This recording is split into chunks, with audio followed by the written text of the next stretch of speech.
My mentor fired me, and it was one of the most loving things he's ever done. He was like, totally. I couldn't make a decision whether I was going to stay in Texas or go to LA. He's like, let me make this very easy for you. You're fired. Well, that's not quite the same. I want to hear the story of why Mike Bithell got fired. Terrible. What was terrible? Is this going on the show? Is this going? Yeah. I just was. Why did you get fired, Mike Bithell? Well, so I wasn't fired technically. I was moved to another team. And to be clear, he's gone blurry, by the way. I just want to point that out. It's what happens when I'm being honest. When I'm real, when I'm real, I go blurry. It got worse. That's much worse. That didn't work at all, did it? It's like I'll try that one Wonder more time. Woman's lasso of truth that makes you blurry. The honesty is just off the charts now. Sometimes when we touch. I was moved off his team, and fair play. I then actually applied for a job with him again and found myself back on his team. So fair play to Nick. But no, I was just a dick. My first job, I just came out fresh out of uni and was convinced I was going to be the one to save the games industry.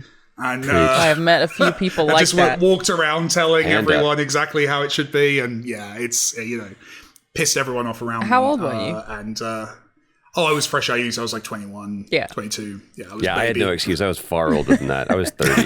I feel like I've met a number of people who are like fresh out of uni and hit up Twitter because they hear that's how you network in the games industry, which is true. So much of the games industry is on Twitter. Abuse at people. Yeah, and then they just tell everyone that they can do shit better than them, and I'm like, not gonna work. I would 100% have been. I don't get annoyed at those. Whenever I see someone doing that, also when someone does that to me, I don't get pissed off because I know at 21 I'd be doing exactly the same. I'm so lucky Twitter didn't exist because I would have pissed everyone off. But yeah, no, I was just wasn't fun to work with. And then when was moved to literally went from the first floor to the third floor. And then kind of learned humility on my way back down to the first floor of the studio. Wait, is this in Shoreditch? In that building in Shoreditch? Or a different place? Oh no, this is way back. This is a Blitz. Oh yeah.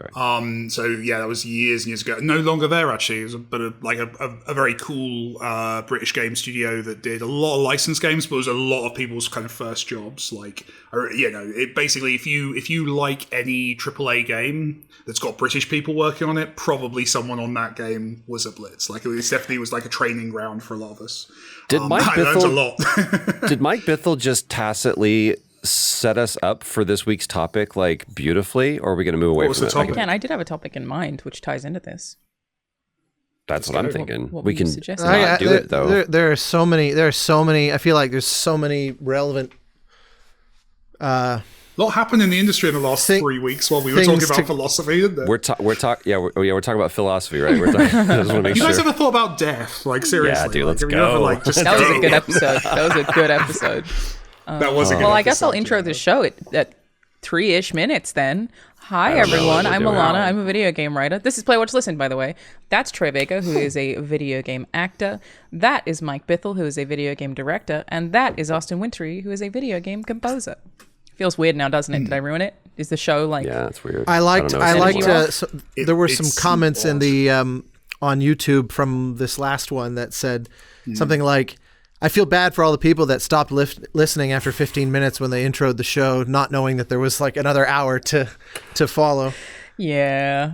It's fun. I like it how it is. Legit criticism. Yeah, it's fair. But which we take very little, which we've spoken about before, because it's all over the place. Some people did go and leave us nice reviews on Apple, though, as requested. So I made the effort to read over those for the first time. So a lot of the reviews are really, really nice. So thank you to everyone who did that. Did you enjoy the Troy Fellatio? I did see the Troy Fellatio back to back. Yeah. I want to hire that person. That's Christian, right? No. On the Apple podcast thing, that they were criticizing us for that. I assumed the question he was asking is if Fellatio was Christian, and I actually don't know the answer to that. I have a question. Yes? How many people properly spelled fellatio? I don't think anyone actually spelled out the word fellatio. Yeah, I'm perfect. I was so worried for a minute we'd actually be a video games podcast. I'm really pleased this has gone this way. Yeah. But I will insert if you like that in the spirit of Troy Fellatio, a cheers to our comrade for his I think 5th BAFTA nomination this morning. Yeah, I think at this point I get it's a punch card situation, and I get either free membership or free tea. That's what they do. I'm drinking tea. Look at that. Yeah, there you go. Congrats to you. It's interesting that the category is basically all the supporting cast of The Last of Us Part 2. I saw someone post 40% of the BAFTAs, of the BAFTA nominations, are for Sony Studios games. Ghost of Tsushima. That's not surprising. So it's like that. It's been a good year for Sony, I guess. It's been a really good Thanks, year guys. for Sony. Appreciate it. I did find it interesting, and this is not uncommon with BAFTA. They have a tendency to kind of go against the grain, or kind of like take an opportunity to maybe spotlight some people that weren't as mainstream or as visible, and let people know there's like, hey, this is an exemplary accomplishment by this specific game or studio this year, which could be said of every game that came out in 2020. My God. But I did find it interesting. I don't believe in snubs, but I did find it interesting that in the narrative category, Last of Us 2 was absent. I've always wondered what the criteria for that one is. Who was in the narrative? So narrative's looking a at a weird thing as well in games. Valhalla? Anymore, right? Valhalla was in there, which I understand that one.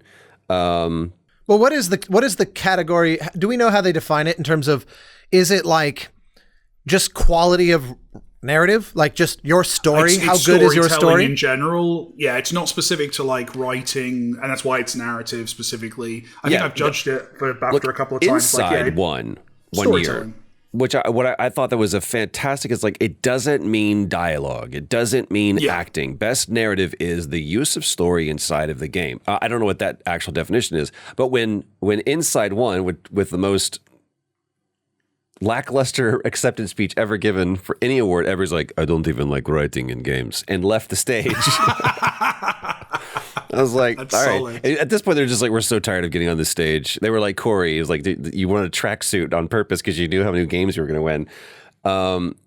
But I looked at this. Hades, congratulations, Darren Cord. That's a worthy. I hate the word worthy. Well, for the record, I don't think Darren would be the nominee for narrative, but yes, continue. No. I'm just saying for him being. That's the Logan and Darren are the people that I know at Supergiant. Got it. So I'm just kind of like, shout out to them. Both also nominated. Both nominated. Cyberpunk, I get. I do really Ghost like of Tsushima, I get. Marvel Spider-Man, Miles Morales. Wonderful writing team there. I don't know Kentucky Route Zero. Oh, dude, that's a very beloved video game. Very beloved indie, and specifically for narrative as well. Okay. I've got to be honest and say I've not had a chance to play it yet, but I know that that's apparently an amazingly well-written game, like in kind of the traditional sense as well. Yeah. Game never landed for me because it feels very American is a big part of it, actually. But I know... Oh, really? Just kind of culturally? I think so. It's an Annapurna game. What else has Cardboard done? Cardboard Computer. What have they done? I feel like they've been working on Kentucky Route Zero for a lifetime. Years and years and years. Yeah. It's a long process, I think. Yeah. I haven't played the most recent iteration of it. I'm happy whenever a studio that's been working on a game for a really long time at least gets the recognition, you know? It has been beloved for a really long time. So it was first revealed in 2011. Yeah, when it first... Oh, shit. They actually released it episodically, right, initially? Or they released it in chunks, right? Yeah. I think they released it, in chunks, episodic. and now you can actually get the whole thing is the idea. When did the first chunk land? 2013. Years ago, I think. 2013. Years ago. Yeah. And then the last one's January 2020. Like, they've literally been... Yeah. That's why I've not gone to it yet, because I wanted to wait until it was all in... I wanted it all in place before I got to it, so... I mean, there's an interesting... What does that mean? Troy, we can't get them removed from the list to make room for Last of Us Part 2. It can't happen. No. I'm saying, like, if a game initially came out in 2018, so I can tell you what that means. Because, like, So Hades is almost a confusing one, even, because Hades, I played forever ago in early access and is now just out. There's another game that was, like, part of the nominees process. I don't remember what it was called now. Fall Guys... PUBG still hasn't been out, right? Like, it's still never... I can tell you with BAFTA, it's when it comes they want down to the... That's it's when they want to. It's the jury's decision. Because I've been in those juries, and I won't say which game it was, but I've been in a jury, and I remember this well, where we were... I'm going to try and remove as many details to make it completely unclear what this was. Where it was a game that had been previously released on another platform, or on several other platforms, and now was on one new platform. and it was in the running, and the jury kind of went, well, no, that's so from my that understanding, game had its chance a year ago or 2 years ago or whatever. It's not actually up to the jury. It wasn't Last of Us, by the way, Troy, because I know that's immediately. It's up to the publisher or the dev when they decide that they want it to be BAFTA nominated. Was what I was told. So the jury also can make its own deliberations. Like with BAFTA, they're really good, and this actually plays back into the thing you asked about, like what is the narrative category? It's whatever the jury decides it is. Like and I like that fluidity because it feels malleable enough that it can kind of be responsive to what's on the table. I remember 1 year. Was this last year or a couple of years ago? There was in the design category this really interesting pinball platformer one up against like amazingly like complexly designed AAA games because it was just that good. And I love that. That's one of the things I love about BAFTA is that it can be out of left field that something kind of comes up. And if you see awards as a way of celebrating, as Troy said, if it's a way of celebrating the year, I think that's a really positive thing. If you see it as an objective measure of what the best thing was, then obviously, A, that's rubbish, and B, that's not how you get there. But if it's a celebration in the way that I think BAFTA tries to be, I think it's a lovely way of doing it. It's also very specific. I'm sorry, Austin, go ahead. Well, I was just going to... I'm just adding to Mike's comment that, in my experience, both this year and prior ones on BAFTA juries... it's not just the sort of flavors that we end up with and not really objective, but very specifically and subjectively to who ends up on that jury. That it's very much an amalgam of the personalities, the agendas to a degree. I don't think anybody's coming in with this sort of ideological, I want to not make sure that X type of game or X type of game developer is nominated. But some of that I think is inevitable since we're just human, and it's like, humans have I really want to make sure that this thing that I really value is nominated. And since everyone's talking behind closed doors, like my mind has been changed in those where I walked in very convinced of something and somebody said, here's, and whatever their initial motivations for bringing it up, I thought, I wouldn't have considered that. And so then something that, I wouldn't have voted for prior to that jury, I ended up voting for. I think that's part of the point. But I agree found completely. The nominations list. So The Last of Us Part 2 did make BAFTA Game Awards history again, as it seems to with every single one, with 13 nominations in total against last year's record of 11 nominations held by Control and Death Stranding. So 13 is now the highest number of nominations any single game has received since the standalone BAFTA Games Awards first began. So it's a few. And I don't feel like we need to get into this, but I can also understand why that game versus others would not be nominated for narrative, because that is the one thing about it that I didn't love 100% was the tedious nature of going through that story, even knowing it's intentional, and obviously that's subjective. But I can understand other people feeling that way for sure. That also for me, I would say that if I were, the overlord of all things, to me the narrative category. In many ways, you are, Austin. Yes. In many ways, you are. The narrative category, as like. My voting agenda, were I on that panel, and I wasn't, but were I on that panel, my agenda would be the game which, through its gameplay, most interestingly, gamified or communicated its independently also very excellent narrative. So it's sort of and that's why I look at a game like, her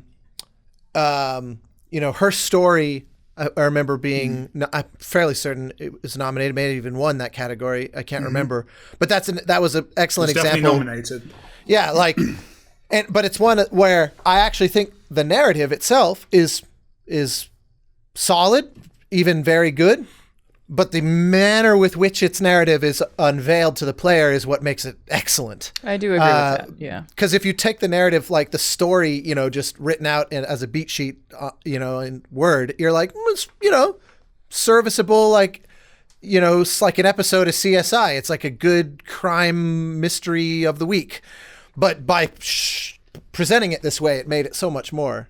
And simple story, complex characters. That to me. this is the quote that I was driving in the car the other day, and I sent this. I literally wanted to pull over the side of the road and blast this out to everybody. But it's an Oliver Wendell Holmes quote when he says, "Simplicity on this side of complexity, I wouldn't give a fig. But simplicity on the other side of complexity, I would give everything." And that to me is what is so brilliant about it. It's a very simple story, but it's on the other side of the complexity that you find the simplicity. That is true. I also It's agree with that. in the grand design Stephen Hawking book. He says essentially what you just said without quoting Oliver Wendell Holmes, because he says the greatest scientific theories are those which have elegance in their ill-defined. What is that? That wasn't him though. He kind of wrote that. It was the other guy. Well, they co-wrote it. Well, we we're not can scientists, litigate that. So who knows? I take issue with that book. I'm sorry. I love you. Why? Did you just pull out the grand design, Mike Bithell? He did pull out a No, book. I had I couldn't see what it said. Into the Woods by John York. The play? Into the Woods to Grandmother's House. No, not that one. I got something for that. I do have some Sondheim around me. What have I got around me? I love how I've got Mike's the just- original cast recording of Sweeney Todd. I've got Mike's that just not over even here, trying. but- We're like the grand design, and he's like, "Here's Michael Crichton's Jurassic Park." It's adjacent. I was bringing it is one of the quintessential. It's one of the books I always recommend to people for storytelling. So actually, it's grand very design important. or Jurassic No, Park? Into the Woods to Grandmother's House. play? By, the play. Brilliant storytelling. Well, in any case, the whether or not Troy stands by the authorship of the grand design or not, the Subjective the opinion. point made of like using the quintessential example of E equals MC squared as that is the simple side of complexity. You boil down a whole hell of a lot into something incredibly simply stated and elegant and easily understood, despite the fact that an enormous amount of powerful complexity can come out of an understanding of it. I just can't wait until I can talk about what I do for a living. There's so many things that I'm like, would have a comment. And I'm like, yes, storytelling is a thing that is interesting, is it not? Yeah. So, for the record, everything that we've talked about for the last 10 minutes is my fault because I filleted as my congrats to Troy on the BAFTA nomination, but you were actually teeing us up to talk about none of that. Well, I Alanah, will just say, now that you've put us on BAFTAs and we can't move on from any topic without every person having given a lot of an opinion on it. So the full nominees for Best Game are Animal Crossing New Horizons, Ghost of Tsushima, Hades, Half-Life Alyx, and Miles Morales, and The Last of Us Part 2. I actually really hope that this one gets, because with the BAFTAs, you have to play all of the games, that this one actually gives Half-Life Alyx a bit more of a shot. Because I feel like, the lack of access to it has caused problems previously. But I also just noticed, and didn't know this previously, that the BAFTAs has nominees for British game? I didn't know that was a thing. that's always been there. Oh yeah. Not always. 2012 was the first time. Well, been there for a while, I should say. And I wanted I to... was really surprised 2012? that Flavorworks 2013? didn't Might get have been nominated 2013, in that actually. category for Erica or debut game. Either one of those, I was really sure I that they wonder would. if Erica is in some bizarre way considered to be outside of a video game. Like, if it's overlooked, published by Sony on PlayStation. that's fair. But I wonder if it's just a perception that's caused that. Death Stranding is kind of a video. Yeah, that's true. It's like Death Stranding might be less of a video game than Erica. I wasn't going to say it, but I'm happy someone did. Can we just stop insulting games Troy's in, please? I'm Can not we insulting it. No, you're that's not. that's not an insult. It's just in the sense that I like Death Stranding. Also, Yeah, who I do insulted insult The it. Last of Us? I'm a big fan. Nobody. I advocate for that game constantly. It's if we aren't filleting Troy enough, Mike takes it as though we're insulting him. That's the roles that we We'll let play. you know That's if what you're it not is. filleting That's me what it enough. is. Don't worry about that. But I did want to give a shout out to let this you game that I played really recently that's on the British games list called Roki. That I just thought was very sweet. Beautiful. Just it's a game from a new studio. It's their first game. Really, Sony people. Yeah, really wonderful little experience. It's essentially a point-and-click adventure game, so I would say anyone who has not played a point-and-click adventure game, you might find it extremely frustrating, but for anyone who grew up on your Monkey Islands, this is exactly... This guy. Well, yeah, you did point at me, but also Austin. No, I didn't. You said this guy right at my face. Ironically to me. So. This guy. I definitely grew up on the Monkey Islands. Yeah, so I wondered if it would be frustrating clarify. for someone who had never played an actual point and click to jump into this game, because it is, you know how like there's parts of Grim Fandango where I was like, how was I ever going to figure out how to do this particular? This is absolutely absurd, and Roki does have a little bit of that stuff, which I now oddly have grown to love, even if it is nonsensical. It's really funny stupid. how when that game got remastered for PlayStation.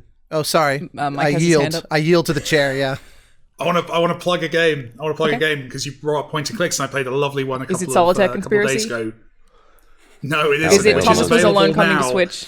No, which is just out on Switch, which is excellent, and everyone should check it out. No, it's Such a capitalist. not my game. There's such a capitalist. It's been a journey, this show. Locomotive. It's on itch.io, and it's like this weird... It's literally like an undiscovered LucasArts game. It's a really nice... It's one of those pay-what-you-want itch.io games. A murder mystery it's about comedy 2 hours adventure. long. It's really lovely, and they nail that exact LucasArts humor, like to an extent where you're like, this might secretly be, you know, Schaefer and Gilbert doing a little game on the side. It's not. It's an awesomely new, talented team, but genuinely made me laugh out loud several times. I'm plugging that. It was made in that's 2 weeks by 4 people. It's ridiculously Wow. good for that. What? And the game takes one moment. It makes jokes about that during the game. They're doing the meta thing. It's very LucasArts. It's definitely worth everyone's time. It's a really charming game. Yeah, I feel like I You'd love it, Austin. It would blow you. You'd absolutely love it. I Austin looks do have skeptical of that. no, not at all. I have a long running love of point and clicks, and even though I agree in what I was starting to say a minute ago was that it is funny how I've evolved in how I read them, like how I clock the puzzles, because you're not wrong, Alanah, that some of the Grim Fandango puzzles, 20 years later, playing it, I was like, how did I figure this out as a teenager? Because I feel like I've somehow regressed in adulthood to finding this impenetrable. Like the one that stands out, which is, in hindsight, it's hilarious, but there's this whole thing about you need to steal eggs from the pigeons on the roof. That's the one that I think is the hardest in the entire game. So, okay, perfect example then. So you go to try to steal them, and they will like flock and chase Manny away. And so, but you can like you can carve up breadcrumbs and leave them in the little basin on the roof that they will all flock to. But then if you go to the eggs, they'll always go back to the eggs. So the solution to this puzzle is to go down to the street fair and talk to the balloon animal guy, get a balloon from him. Of which one of the options is a Robert Frost balloon, which is just excellent Tim Schafer in action. It's like you can have a giraffe, a kangaroo, or Robert Frost or whatever. And so you have to then go back up to the roof, put the balloon in the basin, then cover it with the breadcrumbs so that when the birds come and they start feeding, they pop the balloon and they flock and they get scared and run away, and then you can grab the eggs. And it's like... obvious. Yeah, it's like they're really... I love that because they're just there's never assuming... anything that tells you about the balloons at any point. Nothing ever is like, maybe you should get balloons. Like, no one ever hints it. Like, it's so difficult. It's just the intuition of... It's just relying on you to just kind of intuit balloons can pop. Birds have sharp beaks. Like, you're just supposed to put 2 and 2 together. And on the one hand, I do admire the belief in the intelligence and the creativity of the player, but in a world of like game systems creating predictable trajectories of, oh, I see, you taught me to do this, and then you taught me to do this other thing with this thing, and I bet if I did them together, you know, we kind of hold the hand a little bit more now in a way that is probably better designed in some sense, but is also... You know, I never. A little bit. Used to just be figure it out. It used to just be figure it out because there wasn't another game that was coming 2 weeks later. It was just. Also, you could buy the book. You could buy the strategy book for for handy some of them. $20 investment. But like the Nintendo, what was the Game Power magazine or whatever that would come out that would have it, or but by and large, to me, it was just like, figure it out. I would be stuck staring at a screen for hours or days going, I can't figure it out. I mean, going back to like Hitchhiker's Guide, holy crap. Yeah. Those kind of text-based adventures, I was like, I don't understand what I'm supposed to do. I was super young. I mean, another game that did that to me most recently, some of the puzzles are absurdly hard. Call of the Sea. I never played that. I've had that installed in my Origins store. Listen, a lot of exposition. Since it came out. A lot of exposition going on there. There's a lot of dialogue. Sissy did a wonderful job with, especially considering how much of it there is. But the puzzles in that game like stumped me in a way that I didn't quite realize how much I love bullshit hard puzzle games until playing that I was like, some of this is absurd. Like, I'm looking at it and I'm like, I'm never going to figure this out. But you can consult like the notes that the character has written in a journal while at the same time just surveying the environment and put it together. But some of it takes hours. Like, it's very, very, very hard in a way that I found really satisfying. The old point and click adventure games, I don't know if this is just my perception, and I guess, surely one of us could just go ask Tim, but I don't picture it as having faith in your audience. I don't think that they made those. I mean, I really could just message you. But Doris, get me Tim Schafer on the line. I don't feel like it was like the president of show business. We'll help them to figure it out. I feel like it was a lot more of like, well, this is the solution. Eventually they will figure it out. Like, I don't imagine anyone was ever going to guess that. Mike, you are here, but you're out of sync. Very off mic. It actually, he looks... I'm a bit scared. You're pleasantly concerned. Oh dear. Executed. Yeah. Hopefully Bud. I'm sure he'll Hopefully be back. he'll keep recording on his end like Troy, and we'll get a little Easter egg Mike episode. We're going to keep trying to reach Mike Bithell. We've lost him. Schafer, Until then, we will anyone? be staying with you live. Yeah, keep this recording. Hey, sound editor guy, how's it going? Yeah, I don't feel like they had players' intelligence in mind. I feel like they didn't think about it that way. Really? No, I think they're just like absurdly difficult, and they're like, there's a solution in there. Part of it was just the vocabulary of those games, that it was assumed. Like, you look at a game like Myst, that represents kind of the extreme in many respects, where it's deliberately pretty opaque, knowing that people are going to sit with it, they're going to sleep on it, they're going to have their pad, their notebook. Mike, you appear to reborn. Very insightful point, Austin. Please continue. I'm glad you like that. Yeah. No, why don't you continue? Actually, I'd love your opinion, Mike. Continue. Go ahead. I think, you know what? You can never know what death will bring. You can never know what the life is let's beyond talk about here. death. Good point. But ultimately, all we can do is teach our children that they need to find their own paths in life. Which is what Tim Schafer was trying to do with Monkey Island. Yeah. Which is what Tim Schafer was trying to do. He wanted to respect us as players. Yeah. I thought he just wanted me to learn about about Roki. I'm lost. We got away with it. No one noticed. Audio It's listeners, fine. Mike disappeared for a second to give context to all of that conversation. He came back. It's all okay. You should be watching on the internet. Wow, you're very Jingly? singy today. Yeah, jingly's probably better. What are you in a musical type of mood? I'm always in a musical type. I walk around singing. It's stupid. Like, if you just like saw me in the wild, I'm always doing the worst like 80s soundtrack to. I've seen you in the wild, and I've never seen you do the worst 80s soundtrack. So that's in the tame. We need to start doing show tunes on the show, I think. I'm down. That's something that Everything, by and large, most everything is a country song to me, and I'll because country songs, there's some good ones, but most they're the most prose. They're not so much poetry, if you know what I mean. You can just. It's amazing. It's a genre that doesn't make it. People just going, now what do you mean by that? I kept waiting. No, let him finish. What do you mean by that, haircut boy? What are you trying to say about my country music? Haircut boy. Okay, before we actually move on completely, I feel like I should. Oh, you did already read them correctly. I was just going to show the actual BAFTA nominees for narrative, but I think Troy nailed them. It is Assassin's Creed Valhalla, Cyberpunk 2077, Ghost of Tsushima, Hades, Kentucky Route Zero TV Edition, and Marvel's Spider-Man Miles Morales. A lot of good games. A lot of good games. Great games. A lot of good games. Just in general, games industry keeps doing it. So I would like to point out that I think it is a record. It has to be. Maybe Nolan beats this, but I think Ashley does. she's been nominated 3 times for the same character. Wow. That's impressive. That is worthy of winning one of those, correct? Winning 2. She's the only one that I knew that went back to back. For the same character. Bam. Wow. For the same character. What was for Left Behind? Left Behind? Interesting. I'm amazed that was sort of interesting. I was going to say I didn't know that would count as like enough of a standalone release. Yeah, shipped on a disc, but made everybody else go, maybe we should be shipping our DLC on a disc.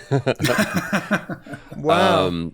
Yeah, it was. She was not there for the first time, and I received on her behalf, and then she came back the next year and proved why she deserves all the awards by giving one of the greatest acceptance speeches ever. She is very wonderful. Laura Bailey for the Game Awards did the same thing. It was just like, this is why people like you should win awards, because you take that opportunity to just, this is your moment to shine, and you just do it with such elegance and grace.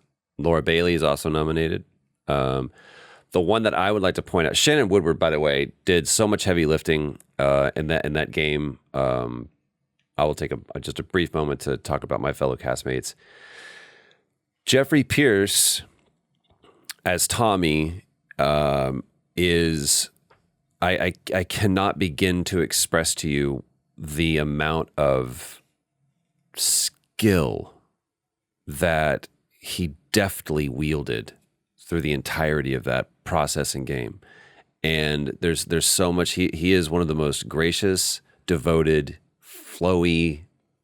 I could not have asked for a better person to play opposite of, or have. I can't see anybody else in that role. Anybody. He literally brought Tommy to life. And he is. I'm so glad to see that he got nominated. Was he before? Was he prior for part 1? Oh yeah, Tommy in part 1. No, I'm nominated. Was he nominated? He was not. He was not nominated. Like, in other words, is this one of those cosmic justice moments of him getting the recognition that would have equally been owed a few years ago when part 1 came out? I think so. I mean, I definitely think that, in my opinion, Tommy's role in part 2 is way more exhaustive. Yeah, fair enough.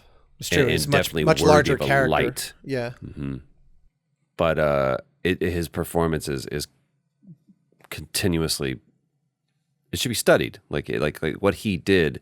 I think I've said this before. Like, if I was going to give anybody, and I actually did this once, if I had to give a single scene from that game to give as a cross section of what a beautifully crafted scene in a game could look like, it would be the farm.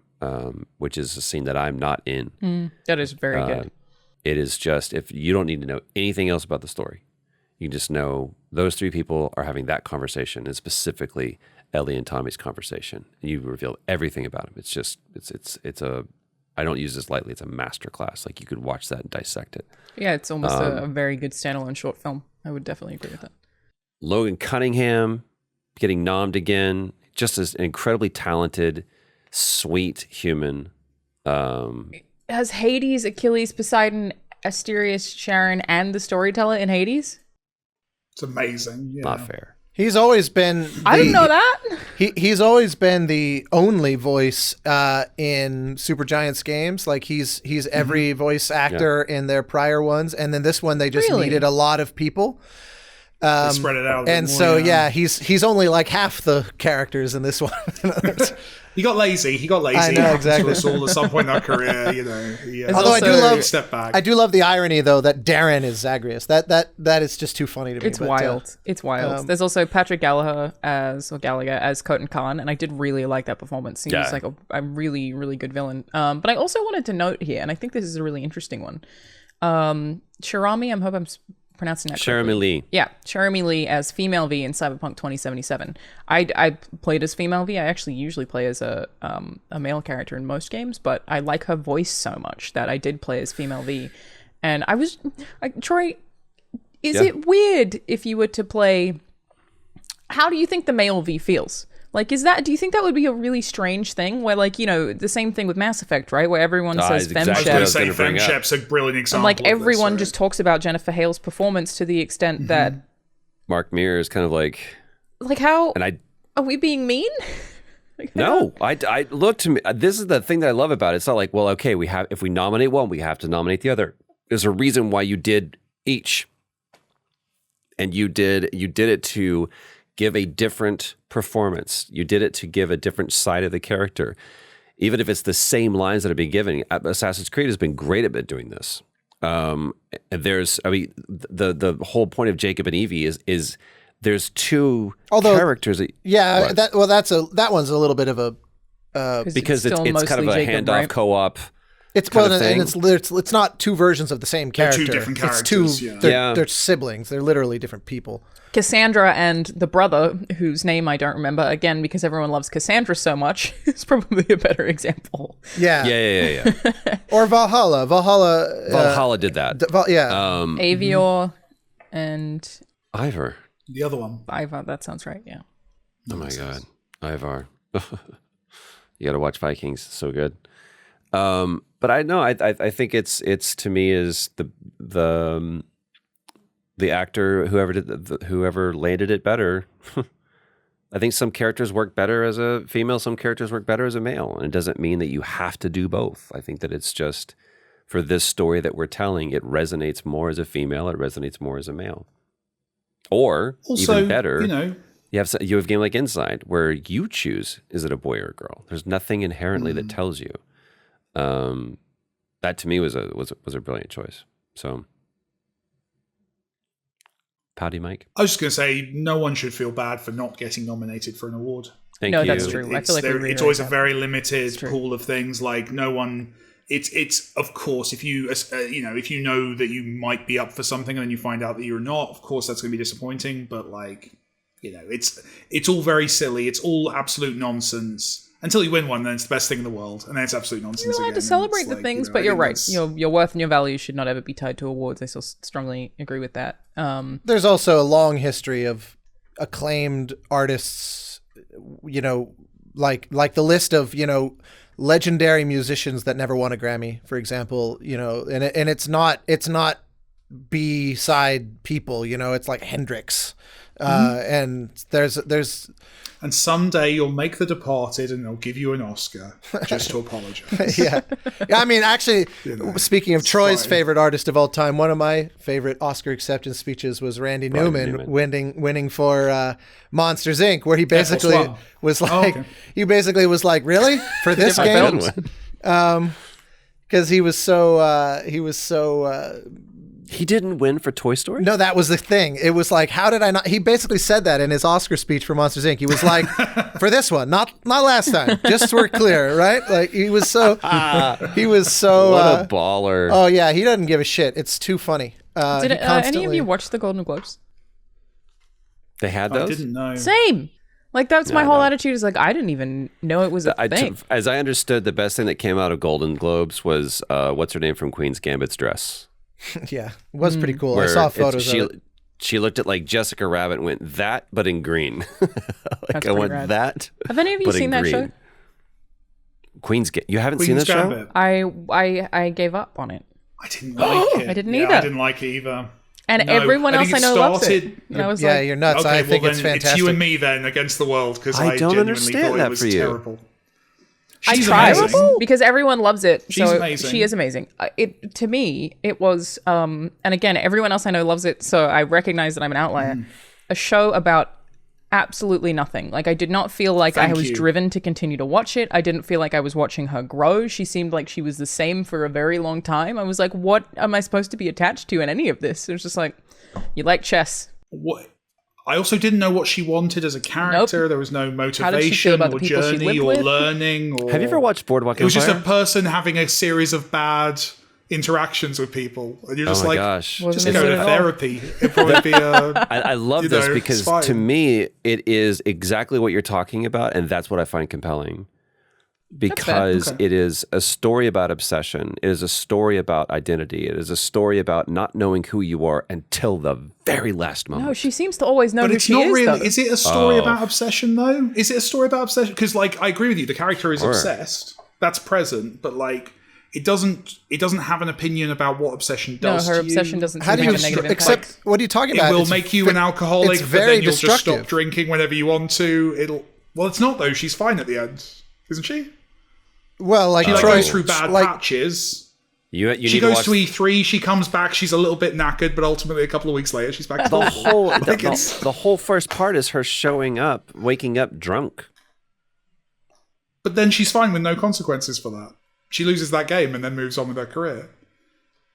I'm not saying it's not realistic. I'm saying it's not. To me, it's not compelling storytelling. Yeah, I feel like that Alanah, am I talking absolute nonsense? No, here, or are you no, on no, the I same 100% page? agree. But what you're Cool, describing to me is the Act 2 closer that they lead off with in the very first episode.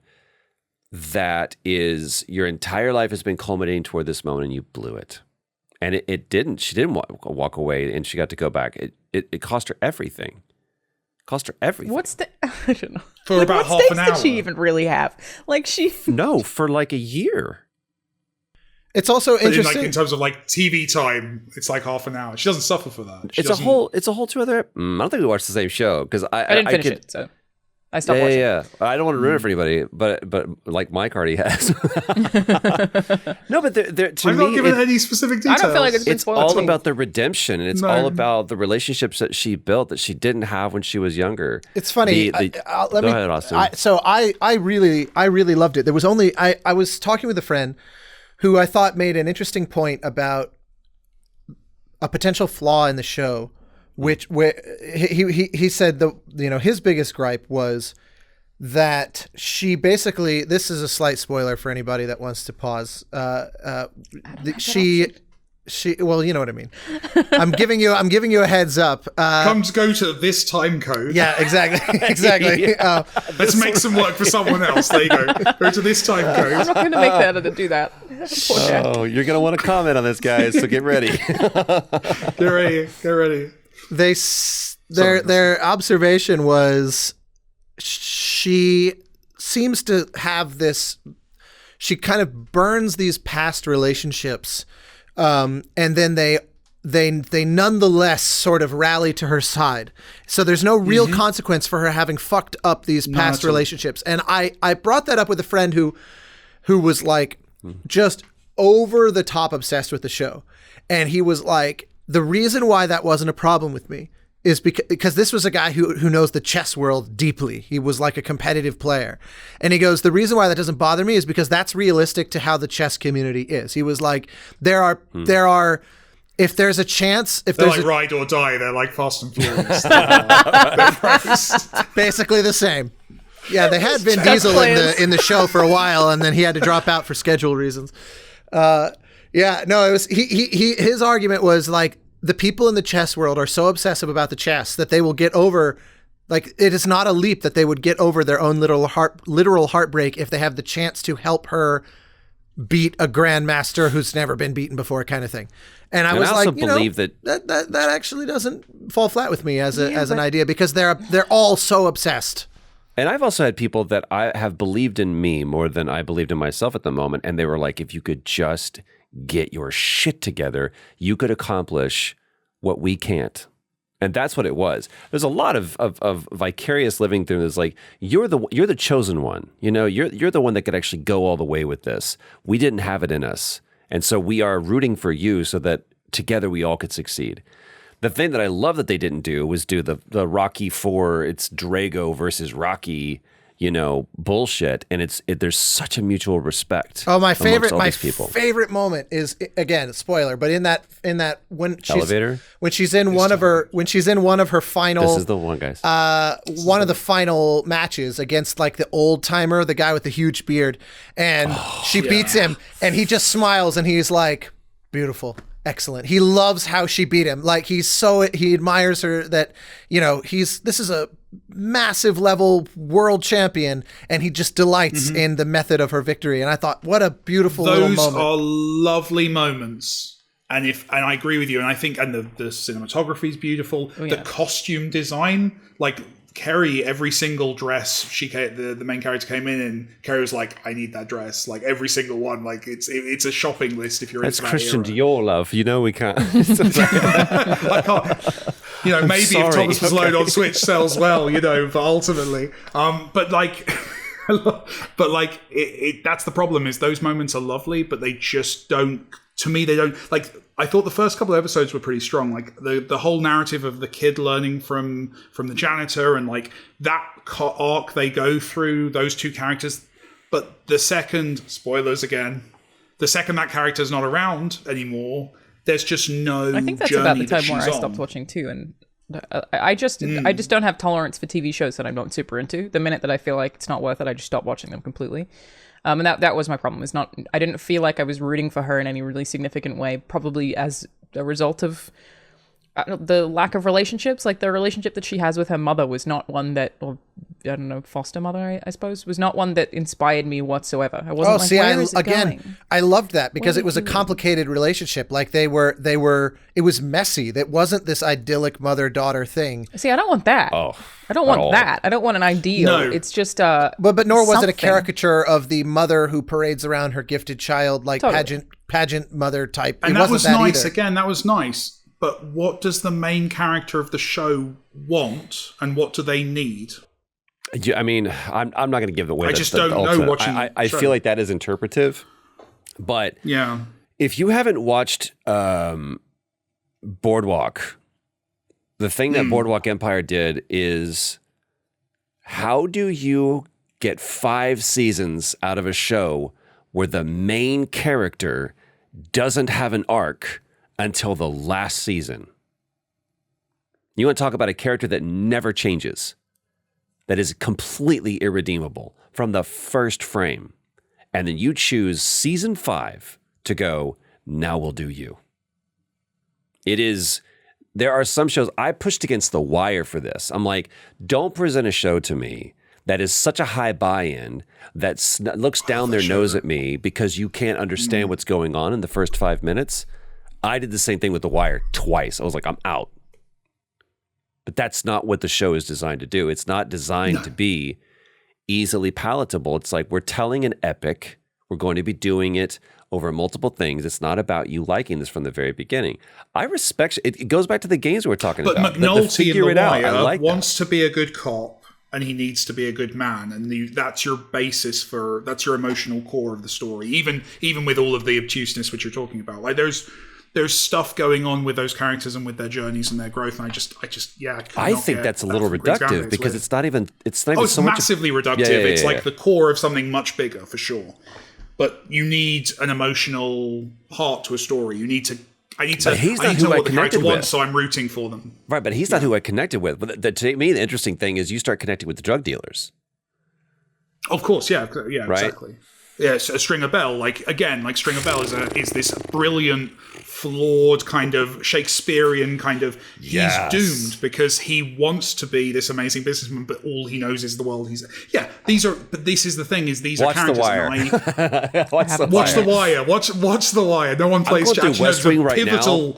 I was going to say there's no chess in The Wire, but there's a pivotal chess scene, isn't there, where they explain the pawns and the king and it's Stringer Bell, dude. I would after we have 7 seasons of West Wing in front of us, and I would No, you have 4 seasons of the West Wing, and then you can probably move on. Is that true? Yeah. Did it get a little bit long in the tooth? No, it's I'd say it's great. It's genuinely great, if a little sanctimonious, for the first 3 seasons, and then you have I think they run for a presidential. I think it's the re-up or something. They're running again for the primaries and everything. And it just kind of it drifts at that point. All right. For the first kind of 3 seasons, I think the moment. For me, the moment where you should watch till, and you should watch past this, of course, and form your own opinions, but the moment where it peaks, or where it starts to decline, I guess, is the September the 11th episode. All right. I'm season 1. So I figured that we would get there just from the sure timeline. I can say this, and I'll happily rescind my control of the floor. I don't think I've ever enjoyed Martin Sheen as much as I have in this. He's great in it. Yeah. And there was a scene where there's not a wasted line of dialogue, and everything is incredibly intentional. But there was one episode where they're trying to decide if someone's going to live or die, is on death row or whatever, and the president literally is polling everybody, and he brings in his father from his parish, his priest from his parish, and the priest, played by Carl Malden, goes, "I don't know what to call you. Do I call you Jed? Do I call you Mr. President?" He said, "Mr. President would be better." And it's and the priest goes, "Oh, okay." He goes, I need you to understand it's not for what you think, but inside these walls, in this office, there are decisions that I have to make where who's going to war, how much money do we spend to cure this disease, or who's going to live or die. And it's better for me if the office is making those decisions and not the man. And I was like, fuck. And at the very end of the scene, so they've been calling him, the president calls his priest Tom the entire time. Tom, I'm glad you're here. He goes, Mr. President, thank you for having me. At the very end, the priest goes, Jed, would you like for me to hear your confession? And the president goes, yes, Father, I would. And it's just like, flip. Yeah, at his great dialogue. At his best, it's Sorkin such a good is, show. It's is- such a good show. Yeah. And it's never heavy-handed. It's always just like, it's served up. If you get it, if you didn't, fine, we're moving on. Bam, bam, bam. I almost made a bad joke that brought us back to the reason why. Anyway, go ahead, Alanah Pearce. Completely everybody. unedited episode, everyone. There's no cuts at all. Don't worry Perfectly about unedited. it. Nobody made It's a all joke good, seamless. that made their face go bright red. And it wasn't me. It wasn't. No one's face is still bright No red. one's face is either. red. That's the Honestly. thing. Oh, It's completely. Yeah. There's it's no not a evidence of what happened. It's all fine. Oh, hey, everyone. It's Alanah from the future. With actually some pretty good news. We went way over time with two very different topics with episode 53 of Play, Watch, Listen. So I have split it into two parts, meaning this is part 1 that is mostly focused on one topic. Part 2 will be uploaded tomorrow with virtually entirely different topics. So we'll see you tomorrow. And also again next week. It doesn't mean you're not getting another episode next week, just to be clear.